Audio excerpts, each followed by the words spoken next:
बिस्मिल्लाहिर्रहमानिर्रहीम। आज हम बात करेंगे डोमेस्टिक और कमर्शियल रेफ्रिजरेशन और एयर कंडीशनिंग यूनिटों में जो पुर्जे पार्ट्स लगे हुए होते हैं इसके बारे में जानेंगे। ये एक कमर्शियल रेफ्रिजरेशन और एयर कंडीशनिंग ट्रेनर है।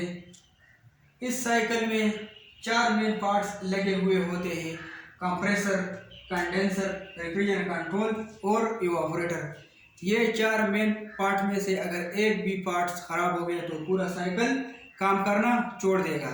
और ये जो बाकी पुर्जे लगे हुए हैं ये इसकी कारकर्दगी बढ़ाने के लिए, इसकी एफिशिएंसी बढ़ाने के लिए और उसकी जो कारकर्दगी है वो लंबे अरसे तक बरकरार रखने के लिए और हिफाजत के लिए लगे हुए होते हैं। तो हम स्टार्ट करेंगे कंप्रेसर से। ये चूँकि कमर्शियल ट्रेनर है रेफ्रिजरेशन और एयर कंडीशनिंग यूनिट का, तो इसी वजह से ये कमर्शियल यूनिट जो होते हैं वो टनों में ज़्यादा होता है और उसमें जो कंप्रेसर लगा हुआ होता है वो भी ज़्यादा एचपी का होता है। तो इसकी वजह से इसका जो डिस्चार्ज प्रेशर होता है वो भी ज़्यादा होता है। तो डिस्चार्ज प्रेशर ज़्यादा होने की वजह से इसके अंदर जो ऑयल कूलेंट होता है वो भी प्रेशर के साथ आगे साइकिल में चला जाता है और पूरे साइकिल में फैल जाएगा। तो उससे बचने के लिए हमने आगे ऑयल सेपरेटर लगाया हुआ होता है, जैसा कि नाम से जाहिर है ऑयल सेपरेटर, यानी ये रेफ्रिजरेंट में से ऑयल को सेपरेट करता है।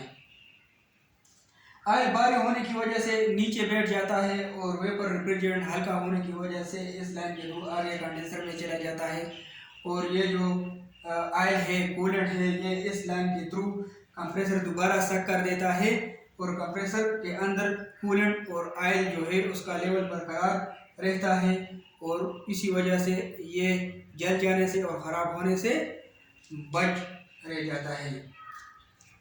इस लाइन में आगे जो कंडेंसर की इनलेट है इसके ऊपर साइड ग्लास लगाया हुआ होता है। इसका काम ये जो रेफ्रिजरेंट आ रहा होता है कंडेंसर में इन हो रहा होता है, इसकी शेप जाहिर करता है कि किस शेप में ये कंडेंसर में रेफ्रिजरेंट इन हो रहा है। ये चूँकि वेपर शक्ल में इन हो रहा होता है तो हमें नज़र नहीं आ रहा होता है। और इसी तरह आउटलेट पे भी एक साइड ग्लास लगाया हुआ होता है, इसका काम भी रेफ्रिजरेंट की शेप को जाहिर करना है। ये चूँकि इसके आउटलेट में रेफ्रिजरेंट की शेप लिक्विड होती है तो वो हमें नज़र आ रही होती है।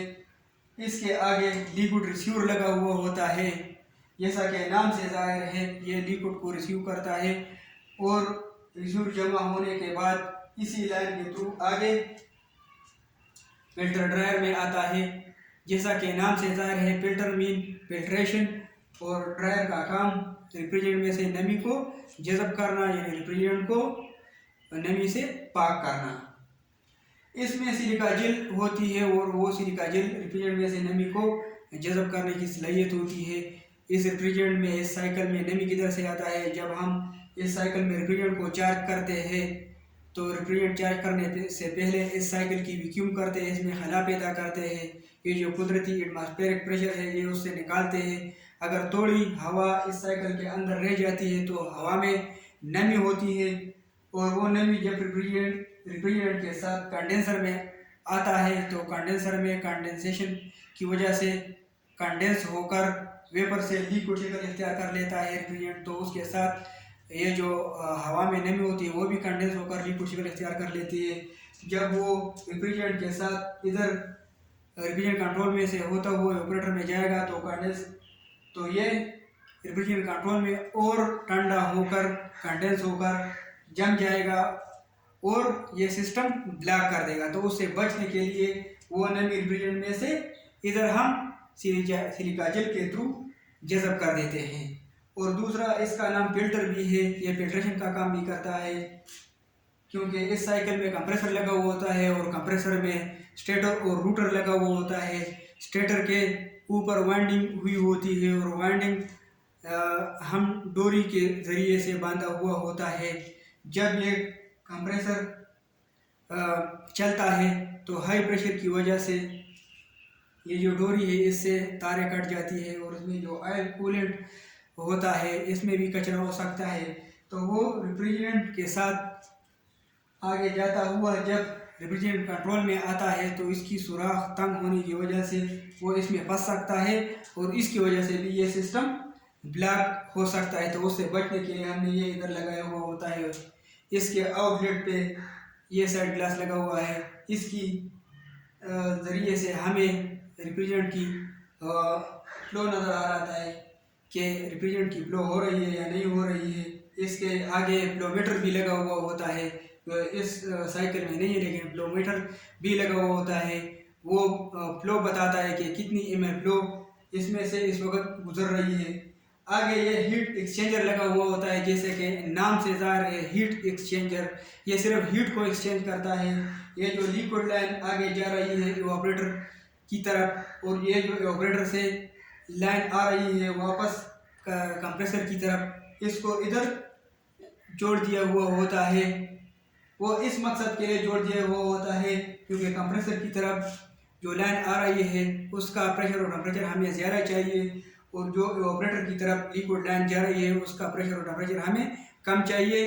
तो वो इधर आपस में हीट एक्सचेंज कर देता है क्योंकि ये जो इवापोरेटर से लाइन आ रही होती है वो ठंडा होती है और ये जो लिक्विड लाइन इवापोरेटर की तरफ जा रहा होता है वो गर्म होता है। तो वो आगे ठंडा हो जाता है और ये इस तरफ आने के बाद इधर इस आने से पहले इधर जब इसमें से गुजरेगा तो वो थोड़ा ठंडा हो जाता है। तो इसका बस यही काम है। जब आगे आते हैं तो इस लाइन में ये दो वाल लगा हुआ होता है, इसको सोलेनॉइड वाल कहते हैं। ये जब हम सिस्टम इस साइकिल को बंद कर देते हैं तो इसका काम शुरू हो जाता है। इसका काम यही है कि कंडेंसर, ये जो कंडेंसर है इस साइड पे हमें प्रेशर ज़्यादा चाहिए और ये जो इवापोरेटर वाला साइड है इस पे हमें प्रेशर कम चाहिए। तो कंडेंसर की तरफ ज़्यादा प्रेशर बरकरार रखना और इवापोरेटर की तरफ कम प्रेशर बरकरार रखना बंद हालत में इसकी वजह से होता है। जब हम साइकिल बंद कर देते हैं तो उसके साथ ये वाल्व भी बंद हो जाता है और इवापोरेटर की तरफ कम प्रेशर रह जाता है और कंडेंसर की तरफ ज़्यादा प्रेशर रह जाता है। जब हम उसे ऑन कर देता है तो कंडेंसर की तरफ अपना प्रेशर होता है और इवापोरेटर की तरफ अपना प्रेशर होता है, तो डायरेक्ट कूलिंग स्टार्ट कर देता है। और अगर ये बीच में से हटा दिया जाए तो ये साइकिल आपकी सूरत में इसमें ये जो प्रेशर है ये हर जगह पर इधर कंडेंसर में और इवापोरेटर में सेम हो जाएगा। और जब हम इसको ऑन कर देते हैं तो ये आधा घंटा जितना बड़ा सिस्टम हो तो वो इतना ज़्यादा टाइम लेगा प्रेशर में दूध प्रेशर तक। जब कंडेंसर में हमें जो प्रेशर चाहिए उस तक पहुंचने में जितना सिस्टम बड़ा होगा उतना ज़्यादा टाइम लेगा और इवापोरेटर में जितने हमें प्रेशर चाहिए उस तक पहुंचने के लिए जितना सिस्टम ज़्यादा बड़ा होगा उतना ज़्यादा टाइम लेगा। तो उस टाइम से बचने के लिए कि हम जब सिस्टम ऑन कर देते हैं डायरेक्ट कूलिंग या हीटिंग स्टार्ट हो जाए, तो उसके लिए हमने इधर ये सोलेनॉइड वाल्व लगा हुआ होता है। जब हम साइकिल ऑन कर देता है तो उसके साथ ये भी ऑन हो जाता है। जब साइकिल को हम बंद कर देते हैं तो उसके साथ ये वाल्व भी बंद हो जाते हैं। उसका ये काम है। आगे जब हम आते हैं तो इधर ये रेफ्रिजरेटर कंट्रोल लगा हुआ होता है। इसका काम जब हम साइकिल को स्टार्ट कर देते हैं इसी दौरान उसका काम स्टार्ट हो जाता है। इस दौरान ये काम करता है कि कंडेंसर वाली साइड पे प्रेशर ज़्यादा रखता है और इवापोरेटर वाली साइड पे प्रेशर कम रखता है। ये इस रेफ्रिजरेटर कंट्रोल की वजह से है। जब हम आगे आते हैं तो इधर भी एक साइड ग्लास लगा हुआ होता है इवापोरेटर की इनलेट पे। इसका काम भी यही है कि हमें जो रेफ्रिजरेंट है उसका शेप तैयार करता है कि ये किस शेप में इवापोरेटर में इन हो रहा है। ये लिक्विड शक्ल में इन हो रहा होता है तो हमें नज़र आएगा। और आउटलेट पे भी इस तरह एक साइड ग्लास लगा हुआ होता है। इसका भी यही काम है कि रेफ्रिजरेंट का शेप ज़ाहिर करना है, क्योंकि इसके इनसे जो रेफ्रिजरेंट निकल रहा होता है वो वेपर फॉर्म में होता है तो हमें नज़र इधर नहीं आएगा। जब हम इधर आते हैं तो इधर एक और चीज़ लगी हुई है, इसको क्रैंक केस प्रेशर रेगुलेटर कहते हैं, जैसा कि नाम से जाहिर है। इस जब हम सिस्टम ऑन कर देते हैं, यह चूँकि कमर्शियल यूनिट है, इसका ये जो कंप्रेसर है ये हाई एचपी का है। इसका सक्शन प्रेशर सक्शन भी काफ़ी हाई होता है। तो इसी वजह से हमने इधर ये क्रैंक केस प्रेशर रेगुलेटर लगाया हुआ होता है। अगर ये न लगाए, ये बीच में से हटा दे, तो फिर इसका सक्शन प्रेशर ज़्यादा होने की वजह से ऑपरेटर में से सारा रिफ्रिजरेंट सक कर देगा। इसी वजह से इसका हेड प्रेशर भी बढ़ जाएगा, वो एम्पेयर भी ज़्यादा लेगा, बिजली भी ज़्यादा खर्च करेगा, और उसका ये जो उसका लाइफ में भी कमी आ जाएगी, और ये ख़राब होने का भी खतरा होता है। तो और ये जो ऑपरेटर है, इधर ऑपरेटर में ऑपरेशन के लिए इधर हीट एक्सचेंज होती है, तो हीट एक्सचेंज की होने मिनट इधर ऑपरेशन होता है। तो फिर ऑपरेशन के लिए हीट एक्सचेंज के लिए 3 चीज़ों की ज़रूरत होती है, टाइम, सतह, और जो जिस चीज़ के साथ हीट एक्सचेंज हो रहा है वो सतह। तो इधर जब ये सारा रिफ्रिजरेंट ये सक कर देगा, तो उसको ऑपरेशन के लिए टाइम भी नहीं मिलेगा, तो उसको थोड़ा टाइम भी चाहिए। तो उसके लिए हमने इधर क्रैंक केस प्रेशर रेगुलेटर लगाया हुआ होता है कि इसमें ये रिफ्रिजरेंट थोड़ी देर तक बरकरार रहे, और उसको जितना रिफ्रिजरेंट चाहिए वो सिर्फ उस तक आते रहे। उसको कैसे एडजस्ट करेंगे, उसको इस तरह एडजस्ट करेंगे कि उसका ये जो पावर शू है, इसके साथ हम एम्पियर मीटर लगा लेंगे, उसको ऑन कर देते हैं। ऑन करने के बाद मिसाल के तौर पर ये रनिंग की सूरत में 2 एम्पियर ले रहा है, तो जब हम उसको ऑन कर देते हैं और एम्पियर को देख देते हैं कि ये तो एम्पियर ज़्यादा ले रहा है, तो हम इसका आवाज़ जो है वो थोड़ा टाइट कर देते हैं। और अगर हम देखते हैं कि ये तो एम्पियर कम ले रहा है, तो उसके आवाज़ थोड़ा खोल लेते हैं, 2 एम्पियर पे ले आते हैं। तो इस तरह इसकी सेटिंग होती है। जब हम इस इधर वापसी पे आते हैं, तो इधर वही हीट एक्सचेंजर लगा हुआ है, जैसे इससे पहले मैंने आप लोगों को बता दिया कि इसका क्या काम है, तो वो आप लोग समझ गए होंगे। इसके बाद जब हम आते हैं, तो इधर ये एकम्युलेटर लगा हुआ होता है। एकम्युलेटर का क्या काम है? एकम्युलेटर का काम ये है कि ये चूँकि बड़ा यूनिट होता है, ज़्यादा टन का होता है, और इसका ये जो कंप्रेसर है ये ज़्यादा एचपी का होता है। तो ये कंप्रेसर ज़्यादा एचपी होने की वजह से इसका जो सक्शन पावर है ये भी ज़्यादा होता है। और जो ऑपरेटर में जो रिफ्रिजरेंट होती है वो लिक्विड और वेपर दोनों फॉर्म में होती है। और अगर उस उधर ऑपरेटर में रिफ्रिजरेंट को प्रॉपर टाइम न मिला हीट एक्सचेंज के लिए, ऑपरेशन के लिए, या ऑपरेटर गंदा है, इसके फिल्टर गंदे हैं, तो वो सही हीट एक्सचेंज नहीं करेगा, और उस में जो रिफ्रिजरेंट में जो लिक्विड है थोड़ा बहुत, वो भी इस लाइन में से होता हुआ कुछ इधर ऑपरेट हो जाएगी। और फिर भी अगर कुछ रह गया, तो अगर ये न लगाया जाए तो वो डायरेक्ट कंप्रेसर में आएगा, तो उससे कंप्रेसर ख़राब हो सकता है। और दूसरी बात ये कि लिक्विड जो है वो कंप्रेस नहीं होती।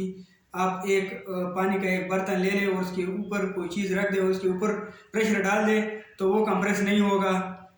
कंप्रेस सिर्फ वेपर होती है, गैस होती है। तो इसलिए हमें खालिस इधर गैस चाहिए, वेपर चाहिए। तो उससे बचने के लिए कि इसके अंदर लिक्विड रिफ्रिजरेंट ना आए, तो उससे बचने के लिए हमने इधर एक एक्यूमुलेटर लगाया हुआ होता है। वो लिक्विड रिफ्रिजरेंट इसके नीचे भारी होने की वजह से बैठ जाता है, और ये जो वेपर रिफ्रिजरेंट है हल्का होने की वजह से ऊपर इस लाइन के थ्रू कंप्रेसर दोबारा सा कर देता है। और इसी तरह ये जो लिक्विड रिफ्रिजरेंट है वो अपने जो रिफ्रिजरेंट आ रही होती है उससे थोड़ा थोड़ा हरारत जज़ब करके इवापोरेट हो जाता है, और वो इस तरह इसके अंदर आ जाता है। तो उसका ये काम है। दूसरा, इसके ऊपर ये लो प्रेशर गेज लगा हुआ होता है। ये सक्शन प्रेशर हमें बताता है, और ये हाई प्रेशर गेज लगा हुआ होता है, ये डिस्चार्ज प्रेशर हमें बताता है। इसके अलावा इधर ये फ्लेक्सिबल लाइन लगे हुए होते हैं इनलेट पे भी और आउटलेट पे भी। इसका काम यह है कि जब कंप्रेसर चालू हो जाता है तो इसकी वजह से ये तरतराहट पैदा कर देता है, वाइब्रेशन पैदा कर देता है, तो उसकी वाइब्रेशन आगे साइकिल में नहीं चली जाए, उससे बचने के लिए हमने इधर ये फ्लेक्सिबल लाइन लगाए हुए होते हैं कि इसकी ये जो वाइब्रेशन है वो इस तक महदूद रहे, आगे साइकिल तक न पहुंचे। और दूसरी बात ये है कि ये दो चीज़ें जो लगे हुए हैं इसको प्रेशर स्विच कहते हैं। एक हाई प्रेशर स्विच है और एक लो प्रेशर स्विच है।